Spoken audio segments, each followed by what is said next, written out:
नमस्कार, मैं मेघा झा, आपका स्वागत है हमारे चैनल पे। चलिए शुरुआत करते हैं देश और दुनिया की तमाम ताज़ा खबर चंद मिनटों में।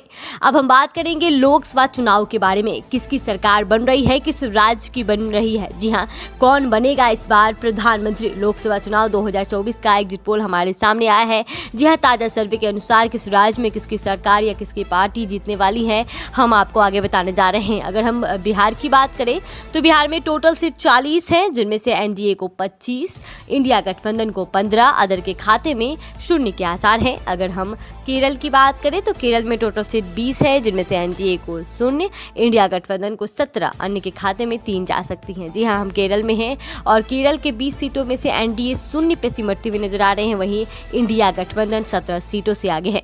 अगर हम कर्नाटका की बात करें तो कर्नाटका में टोटल सीट 28 है, जिनमें से एनडीए को 8, इंडिया गठबंधन को 20, अन्य के खाते में 0 ही रहेगा। जी हाँ, कर्नाटका के 28 सीटों में से एनडीए 8 सीटों पे सिमट रही है, वहीं इंडिया गठबंधन 20 सीटों से आगे है। अगर हम झारखंड की बात करें तो झारखंड में टोटल सीट 14 है, जिनमें से एनडीए को 4, इंडिया गठबंधन को 10, अन्य के खाते में 0 रहेगा। जी हाँ, झारखंड के 14 सीटों में से 4 सीट पे सिमट रहा है एनडीए और इंडिया गठबंधन 10 सीट से आगे है। अगर हम आंध्र प्रदेश की बात करें तो आंध्र प्रदेश में टोटल सीट 25 है, जिनमें से एनडीए को 5, इंडिया गठबंधन को 20 और अन्य के खाते में 0 रहेगा। जी हाँ, आंध्र प्रदेश में 25 सीटों में से एनडीए को 5, इंडिया गठबंधन को 20 सीट मिलने वाला है। अगर हम त्रिपुरा की बात करें तो त्रिपुरा में टोटल सीट 2 है, जिनमें से एनडीए को भी 1, इंडिया गठबंधन को भी 1 और अन्य के खाते में यहाँ भी 0 ही मिलने वाला है।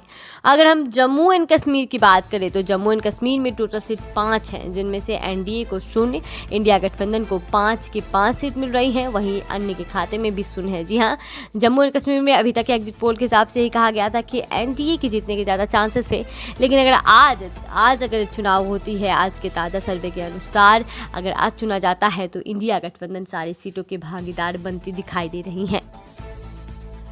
अगर लक्षद्वीप में जाए तो लक्षद्वीप में टोटल सीट 1 है, जिनमें से एनडीए को एक सीट मिल रही है, इंडिया गठबंधन और अन्य के खाते में यहाँ भी 0 ही दिख रहा है।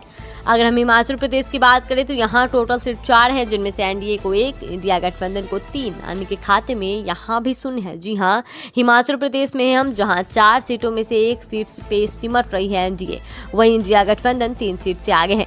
अगर हम महाराष्ट्र की बात करें तो महाराष्ट्र में टोटल सीट 48 है, जिनमें से एनडीए को 9, इंडिया गठबंधन को 40, अन्य के खाते में 0 रहेगा। जी हाँ, महाराष्ट्र के 48 सीटों में से एनडीए 9 सीट पे सिमट रही है, इंडिया गठबंधन 39 सीट से आगे है और अन्य के खाते में 0। अगर हम गुजरात की बात करें तो गुजरात में टोटल सीट 26 है, जिनमें से एनडीए को 20, इंडिया गठबंधन को 6, अन्य के खाते में 0 ही रहने वाला है। जी हाँ, हम गुजरात में हैं जहाँ 26 सीटों में से एनडीए 20 सीट पे आगे हैं और इंडिया गठबंधन 6 सीटों पे सिमट रहा है। अगर हम दिल्ली की बात करें तो दिल्ली में टोटल सीट 7 है, जिनमें से एनडीए को 1, इंडिया गठबंधन को 6, अन्य के खाते में 0 रहेगा। जी हाँ, दिल्ली के 7 सीटों में से एनडीए 1 सीट पे सिमट रहा है, इंडिया गठबंधन 6 सीट से आगे है। अगर हम मिजोरम की बात करें तो मिजोरम में टोटल सीट 1 है, जो कि एनडीए के खाते में जा रहे हैं, इंडिया गठबंधन और अन्य के खाते में यहाँ भी 0 ही दिख रहा है। अगर अरुणाचल प्रदेश की बात करें तो अरुणाचल प्रदेश में टोटल सीट 2 है, जो कि पूरा का पूरा सीट एनडीए के पल्ले में जा रहा है। जी हाँ, एनडीए यहाँ पे जीतते हुए नजर आ रहे हैं काफ़ी दिनों से। काफ़ी सर्वे के अनुसार अरुणाचल प्रदेश में इस बार बीजेपी की सरकार बनने की पूरी संभावना है, वहीं इंडिया गठबंधन और अन्य के खाते में यहाँ भी 0 दिख रहा है। अगर असम की बात करें तो असम में टोटल सीट 14 है, जिनमें से एनडीए को 10, इंडिया गठबंधन को 4, अन्य के खाते में यहाँ भी 0। जी हाँ, असम में है हम जहाँ 14 सीटों में से एनडीए 10 सीट पे, इंडिया गठबंधन 4 सीट पे सिमट रहा है। अगर छत्तीसगढ़ की बात करें तो छत्तीसगढ़ में टोटल सीट 11 है, जिनमें से एनडीए को 6, इंडिया गठबंधन को 5, अन्य के खाते में 0 रहेगा। जी हाँ, छत्तीसगढ़ की बात कर रहे हैं हम जहाँ 11 सीटों में से एनडीए 6 सीट पे सिमट रहा है, इंडिया गठबंधन 5 सीट पे और अन्य के खाते में 0।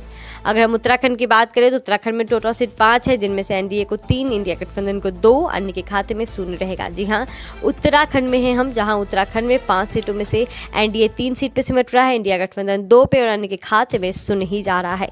अगर उत्तर प्रदेश की बात करें तो उत्तर प्रदेश में टोटल सीट 80 है, जिनमें से एनडीए को 41, इंडिया गठबंधन को 29 और अन्य के खाते में 10 दिख रहा है। जी हाँ, उत्तर प्रदेश में सबसे ज़्यादा सीट है, 80 सीट है टोटल, जिनमें से एनडीए 41 सीट पे सिमट रहा है, इंडिया गठबंधन 29 सीट पे और अन्य के खाते में 10 सीट जा रहे हैं।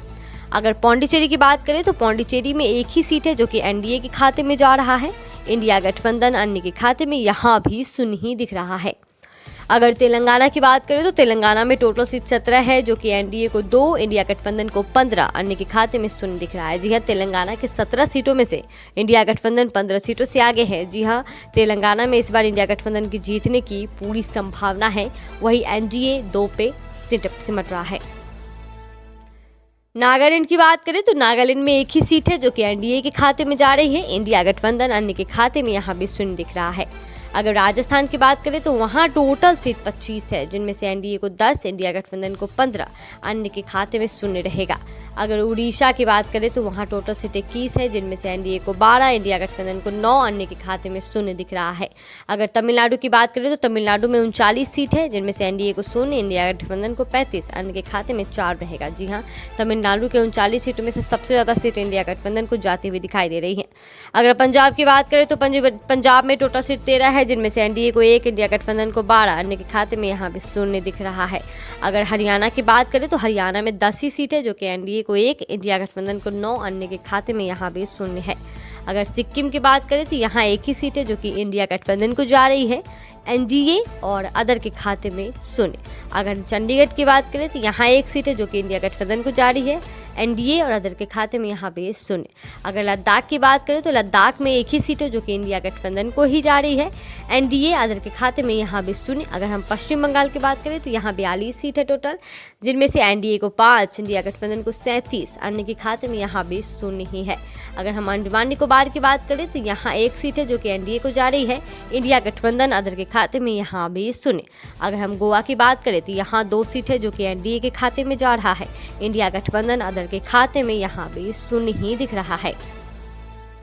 अगर हम मेघालय की बात करें तो यहाँ 2 सीट है, जो कि दोनों पैरेलल नजर आ रहा है, एनडीए और इंडिया गठबंधन में। जी हाँ, वहाँ के सर्वे के अनुसार एनडीए को भी एक सीट मिल सकता है, इंडिया गठबंधन को भी एक सीट मिल सकता है, वहीं अदर जो है वो 0 पे सिमट जाएगा। अगर हम मणिपुर की बात करें तो यहाँ भी 2 सीट है, जो कि इंडिया गठबंधन को जा रही है, एनडीए और अदर के खाते में यहाँ 0 का ही संभावना है। अगर दादर और नगर की बात करें तो यहाँ टोटल सीट जो है वो 2 है, जो कि इंडिया गठबंधन को जा रही है, एनडीए और अदर के खाते में यहाँ भी 0 दिख रहा है। जी हाँ, हम बात कर रहे हैं दादर और नगर की। और आपको क्या लगता है इस बार किसकी सरकार बन सकती है? आप किस राज्य से हैं और किस पार्टी को वोट देना चाहते हैं? हमें कमेंट में ज़रूर बताएं। जाते जाते हमारे चैनल को लाइक एंड सब्सक्राइब जरूर कर दें। जय हिंद।